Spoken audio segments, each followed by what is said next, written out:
Hey ladies and gentlemen, welcome back to the channel. As always, it is Nick here, back with your daily crypto news and analysis. And I hope that you are all having a beautiful day or a beautiful night wherever you guys are out there in the world.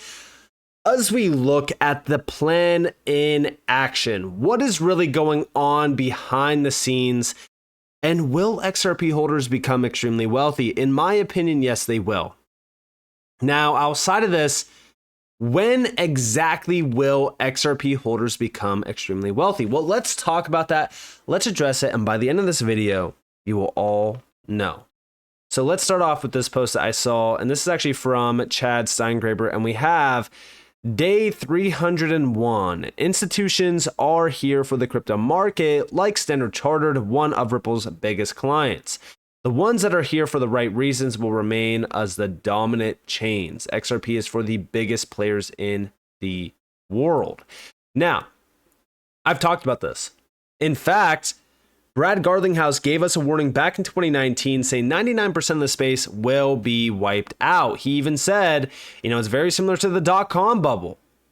We will have that 1% or possibly even less than 1% left over that will rule the world. And when I say that, I mean they are going to be the ones that are, specific players behind the scenes around how money moves, how money is settled. Tokenized money as well is going to play a big role. There's going to be specific use cases. There's so many use cases out there.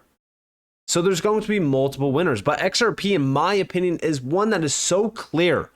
The reason why I talk about XRP on a daily basis is because as we look at XRP, it's been in the top 10 for almost 10 years now. Actually, I think it's well over 10 years. I think it's almost like 12 years or something like that. It's crazy.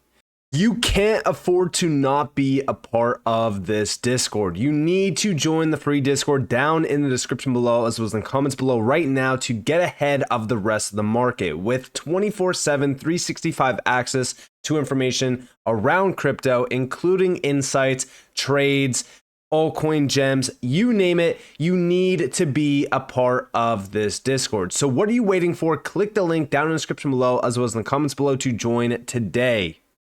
So if we think about that, why wouldn't I talk about XRP? It's one of the largest projects in the space. It is still one of the most valuable projects in the space, and it has been trialed and tested by multiple massive giant banks out there that have saw the power behind it and realized it as well. So yes, I'm going to continue to talk about XRP. It is a big player in the revolution of money. But over here we have a Standard Chartered CEO. A much more interesting role than a crypto market is a role for a digital asset marketplace. Now, I played this clip in a recent video, but I'm going to bring it back up because this video pertains to what these big bankers are telling you without really telling you. Listen closely to this. I do think that there's a role in the world for a well-regulated, well-run cryptocurrency market. There's a much more interesting, from my perspective, role in the world for a digital assets marketplace. And the difference between the two, of course, is cryptocurrencies are not fiat currencies. They're not controlled by central bankers or issued by governments, and the value is a function of what people are prepared to pay for it, not what's the fundamental value of Bitcoin. Who knows? Even with gold, we can say what's the fundamental value of gold, and ultimately, at some point, it's going to end up on your ring or on your finger or on your ear in some markets. But Bitcoin is not going to end up hung around your neck anytime soon, I don't think. So I have no idea where the price of Bitcoin is going to go. I think there's a group of investors who think that cryptocurrencies have an interesting place in an investment portfolio. There's another group of speculators who like to speculate on anything that moves around a lot in price. That's okay as long as it's done in an appropriate way. And the infrastructure implosion that you mentioned with FTX implosion, people going to jail, etc., are indications of market failures or regulation failures or legislation failures, bad behavior that don't detract from whatever the underlying value of a cryptocurrency is. I'm not too focused on that, to be honest. Importantly, the infrastructure to support cryptocurrencies is the same as the infrastructure to support the whole other range of, let's call it, much more obviously societally useful digital assets. I'm not saying that Bitcoin's not societally useful. It's quite controversial whether it is or not. I don't much care. And I think anybody that's buying or selling should have responsibilities to buy and sell responsibly, and we should have the mechanisms to make sure that they comply with the law. So there you guys have it. And again, as we look at this, this entire space is going to be regulated. It's happening already. We're starting to see regulations being pushed. And that's where the real value of these things really kind of becomes a reality. And that's when utility really matters as well. Right now, utility is kind of looked at as a joke. And it's because it technically is right now, because you kind of hear these open promises about like how XRP is going to, do this and XRP is going to do that. And it's like, all right, yeah, but when is this actually going to happen? And that's what everyone's waiting for. And we're going to get to that. But over here we have crypto ventures flooding into institutional players, Standard Chartered CEO. And all of this is posted by 707_crypto, by the way. And to the extent that we're involved with any of those things, and we are with Bitcoin or with cryptocurrencies, part of the reason that people are flooding into our ventures around cryptocurrencies right now is because we're institutional, because our compliance is unquestioned. And criminals don't come to us because they're not going to get an account. But people who are using these things for the right reasons, they're coming to institutional players like us, and they're leaving the places that were a little bit Wild West. And that's the way markets evolve. So there you guys have it. And again, we are at that evolving cycle now where, I do think that we're soon going to see the whole meme coin stuff cool off. And then that's when the real players really kind of shine. And we're getting there. Every single day we're a step closer to that point. Yes, it takes time. The time sucks. We hate to, have to wait. But the waiting is going to pay off. We know this because of these institutional players. Now, over here, this is just a 6-second long clip. This got posted by XRP Drops, and it's actually in response to Standard Chartered as well. But he is saying Standard Chartered and the very first video on Ripple's YouTube channel, September of 2016, once we set the standards and the legal frameworks, then off we go and implement Ripple throughout our network. We are so close. Check this out. Once we set the standards and the legal frameworks, then off we go and implement Ripple throughout our network. So you guys have it now. This is very interesting because first and foremost, we already know that back in 2016, that's when Standard Chartered actually completed their strategic investment into Ripple. Remember, this is a major player. This is a major bank. It's one of the leading international banks out there. And we have with Standard Chartered's investment and continued partnership, we look forward to utilizing their unique networking capabilities to accelerate adoption among financial institutions, liquidity providers, and businesses across Asia, Africa, and the Middle East. Now, as we look into this, remember all the big players tied to Ripple. This was 6 years ago. Now, you might be saying, oh, well, all of these big players are not still tied to Ripple today. And although, we can't confirm, or we cannot even, confirm to deny this, right? Because we don't know how many players are tied to them. I will say this, okay? Back in 2019, they had about 300 players on their network around cross-border payments. We know just recently, back in November of 2023, we got confirmed 500 organizations still tapped in on on-demand liquidity or Ripple payments. Still, XRP at the center point as a bridge currency. Now, are they using XRP at massive amounts of, payments or anything like that? Not yet, right? The big question is, when is that going to happen? Well, Standard Chartered already told you guys. They said once we set the standards and the legal frameworks are in place, that's when we go and implement this throughout the entire network. That's when XRP gets tapped in heavily through all these big players and is tapped in at scale on high value corridors. Now, also, remember, with the XRP partial victory, however you want to call it, partial victory or not, Ripple already told us that US banks will want to use XRP, but we still don't have the institutional sales cleared up in court, right? We still have to get past that one last obstacle. But even then, we still don't have proper crypto regulatory frameworks in place, and we don't have full-on clarity. But XRP is already ahead of the game. Don't forget that, right? XRP is already, a massive, massive step ahead of majority of the space. outside of Bitcoin at least, right? But also remember what I have said multiple times on this channel and even in the past. This was just on December 15th, actually, of 2023. I said millionaires will be made in this next run, but over the next 10 years, billionaires will be forged. Utility-based tokens will rule the lands once regulations are in place. We are in for one hell of a journey. This will be bigger than the internet or any technological advancement beforehand. If you aren't positioning yourselves for the short and the long term, you will miss out. We hit $3 trillion off of speculation, and we probably hit $5 to $7 trillion in this next run.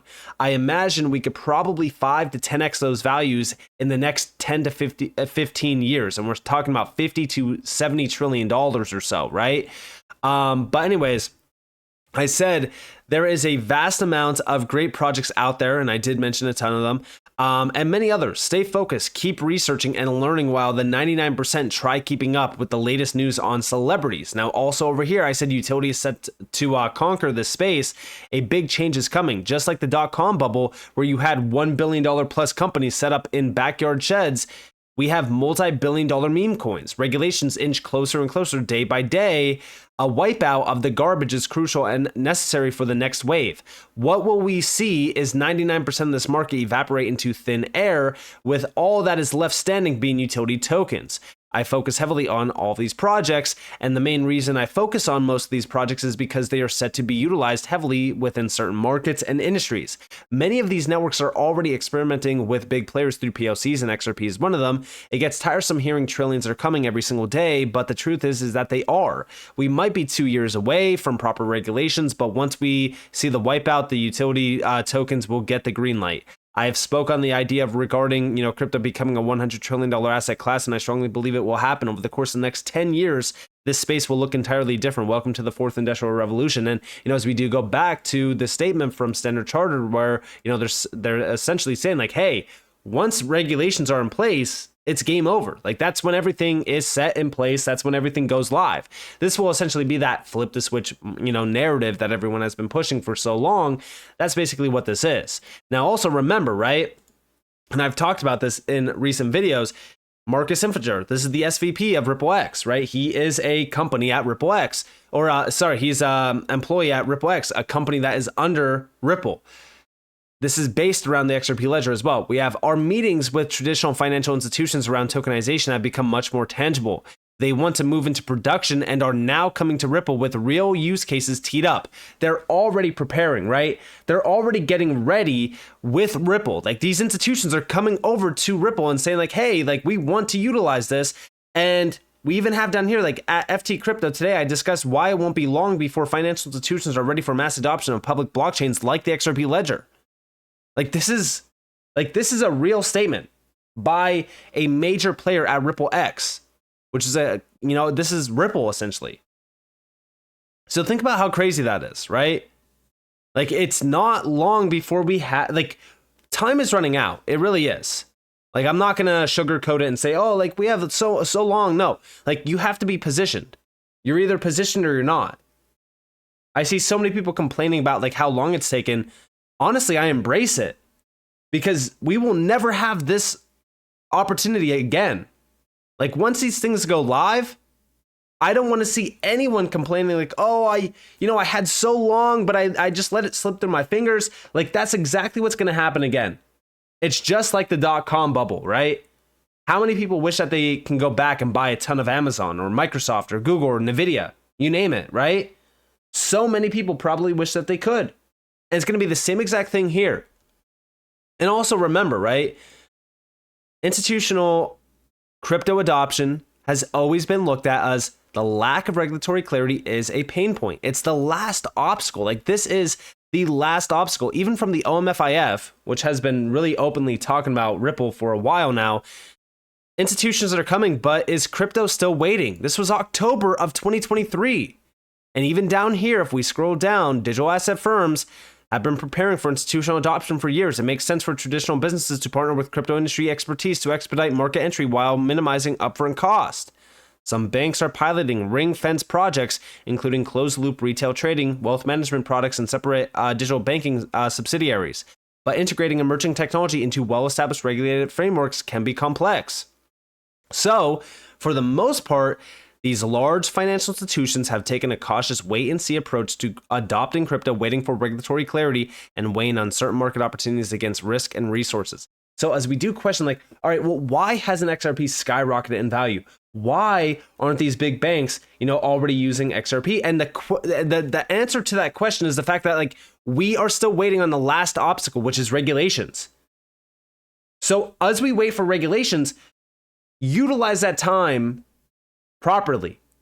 Use it as an opportunity instead of, something like, oh, like this is such a, terrible investment, that it's useless. Like, we are still waiting on the last step. That's it. And what's crazy about this is, like, even Monica Long recently even said, and we have here from XRP Drops, this is back in April, Ripple's president, Monica Long, on the macro perspective of this cycle at the Web Summit Rio. This is real institutional adoption. Some of the biggest brands in financial services like Goldman Sachs, BlackRock, and Fidelity, they actually built their products and offerings in bear markets. What's going to be really different about this year is the institutional embrace and takeoff. But if we zoom out, what's exciting to me is over the longer arc of time, we're seeing growth and maturity in Web3. And I think a lot of that, and what's really exciting about this latest cycle to me, is real institutional adoption. If you think about it, some of the biggest brands in financial services like Goldman and BlackRock and Fidelity, they actually built their products and offerings in bear markets, meaning they see the bigger picture at hand. So I think that's what's going to be really different about this year, is the institutional embrace and takeoff. And, she even said on her own X account, 2024 is quickly shaping up to be the year of crypto institutionalization on macro scale, though worth noting that several TradFi companies launched crypto access, tokenization products, etc. in previous bear markets. So they are ready. They're already here. Things are changing. It's either you are awake at this moment or you will be left behind.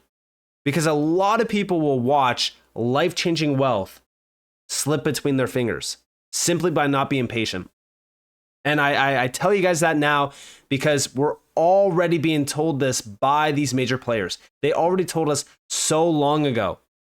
And I really do think that this 6-second long clip by Standard Chartered, talking about once we set the standards and the legal frameworks, then off we go and implement Ripple throughout our network. And what's crazy? Once utility is the main price driver, there's no turning back. It's up only. It's up only for a lot of these assets, including XRP. So as we do sit here and we're waiting and we're watching these cycles go by, you got to remember that these cycles are mainly just, hype and speculation. Guess what? In a utility cycle, there's no turning back because the utility of these assets is going to be so valuable. And that's when XRP makes all of those holders that saw the vision, held a moon bag, because we could still take profits and hold a moon bag. That's when all those holders become extremely wealthy. Once regulations are in place, everything changes. And with that being said, I hope that you guys enjoyed this video. If you guys did, definitely leave a like, subscribe, turn notifications on because there's more free content. You guys are more than welcome to follow me on Twitter and join the free Discord in the description below. And with that being said, guys, it's been Nick. Thanks for watching. Peace out.